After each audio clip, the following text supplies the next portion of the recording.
Once you're actually working out that the purpose of money is to meet people's needs, why aren't you going to use the money to get the ambulance to the right place? Why aren't you going to, the concept of drugs being limited by intellectual property and therefore people are killed because the company, the drug company wants to make more money? No, that's murder.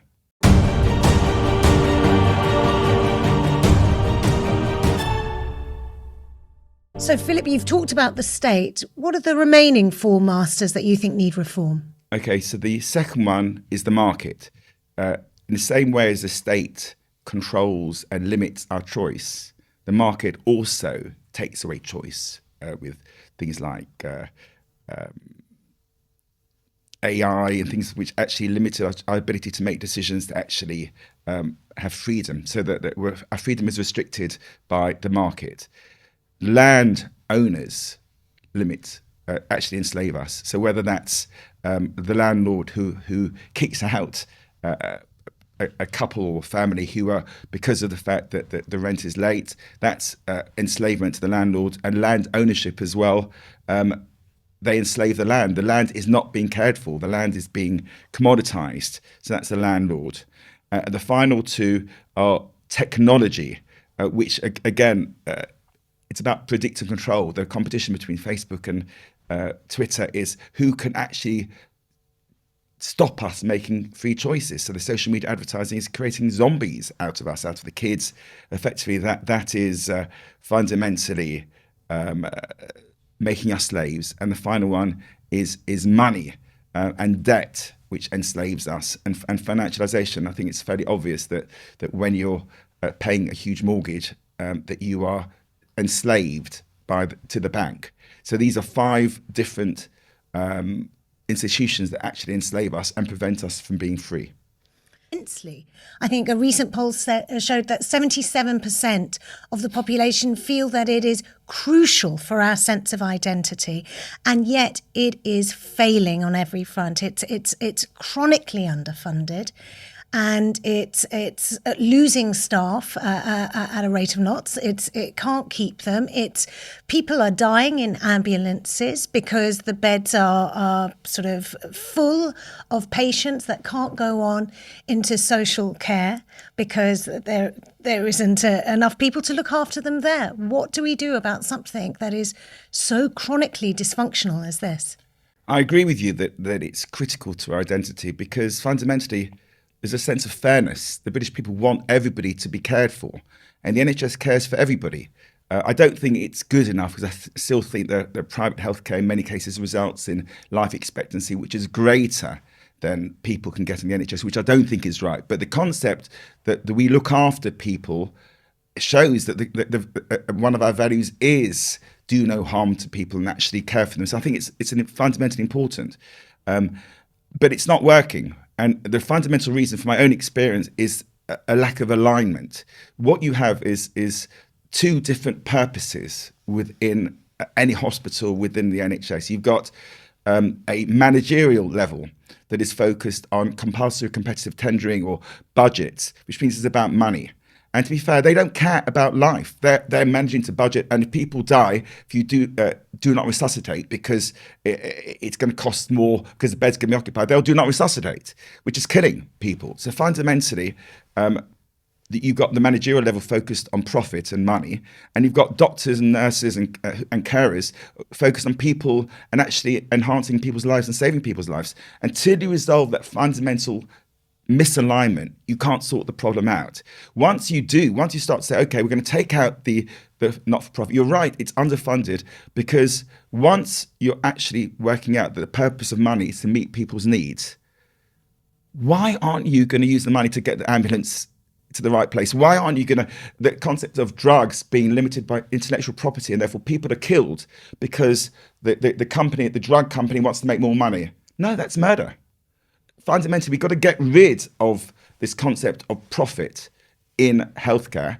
We've got to get rid of these health inequalities, and we've got to start to focus on purpose. So if you actually take out the managerial level and start to focus on, you've got to pay the nurses, the doctors a living wage. You then start to apply the principles of a civic trust, which distributes power. So effectively, you've got to, in the same way as I've explained, the state has to let go. That's perfectly an example of what needs to happen with the NHS. So once you get rid of the managerial level, the state leaves it. The Department of Health let them effectively create the values and the measures that we put in place to ensure, but they can't both be a referee and a player in the competition in the game as well. So you separate them out. So the state starts to allow others to actually.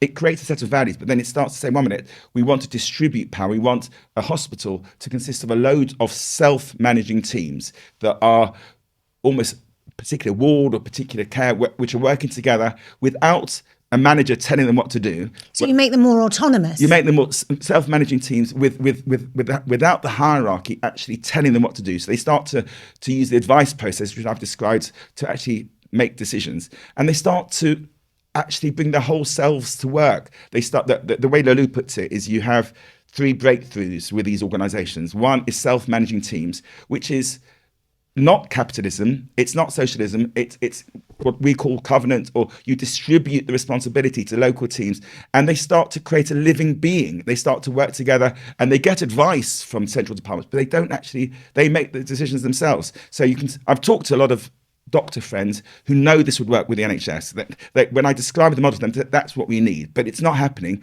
because of the inertia, because of the resistance and the fact that the state won't let go. But the state has to learn how to let go. So there is a vision where the NHS could lead the world in terms of delivering world-class healthcare without inequalities, without the limits. But that involves moving away from a combination of for profit with purpose to purely purpose-focused. So to be clear, you're not talking about more public-private partnerships. You're not talking about consultancy firms coming in and telling the NHS yet again what to do, another layer of management. You're talking about them taking responsibility for the hospitals that they run. Absolutely right. Out of a sense of responsibility to their patients, to their localities, to their neighbourhoods. Absolutely right. As Marianne Mazzucato talks about, the big con that she's talking about now, she's absolutely right. The consultants have standard solutions. They're not close to the coalface. They have a standard solution that they've seen elsewhere, which they roll out. But the solutions are always different. Every ward is different. Every patient is different. You don't want standard solutions. You want a solution which is right for this particular healthcare condition, for this particular ward of the particular hospital. So you've got to let go. You've got to create a human being which senses and responds. We dehumanize. We predict and control. We treat everything like things.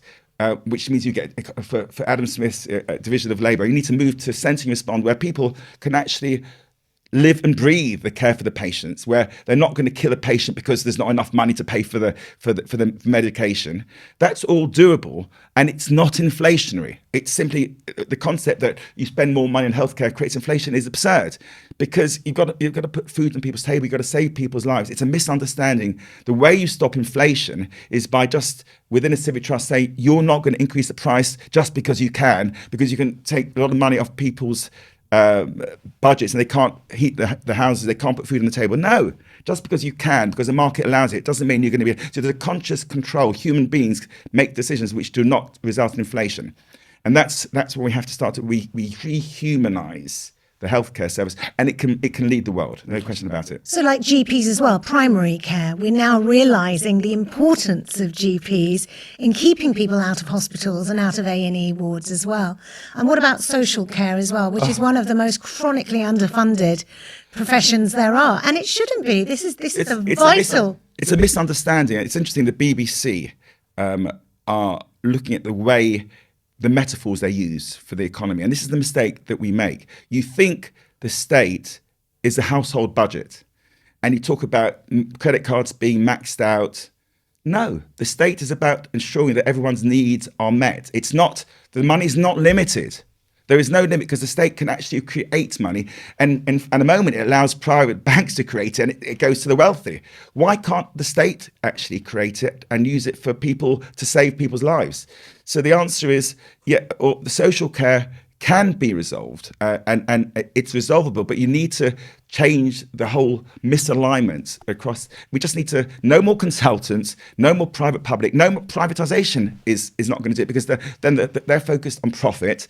And what the VCs are doing in the care of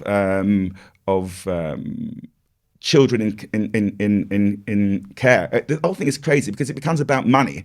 And when it's about money, you dehumanize and you effectively don't care for people. So once we start to align on purpose, we can completely radically change the NHS and build an NHS that we're proud of.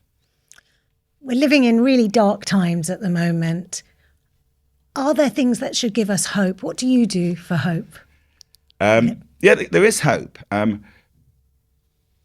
Over the course of my business life, I talk about I've had 7 near-death experiences because people don't like people that innovate or people that come up with ideas. They try to crush them. Fortunately, God has enabled me not to be crushed by anybody. So the key is these are exciting times. Whilst there are people are suffering, and it's not fair. The doctors, the nurses, the people in the ambulances, the people who can't heat their homes, the people that can't put food on the table. But once we start to get democracy working, once we start to actually focus on people, planet, and place, and vote for these ideas, then we can start to have a new form of money, which will be a digital currency based on providing with people's needs. And suddenly, it's not just the 1% or the 5% that get everything. It's everybody that's cared for, including the planet.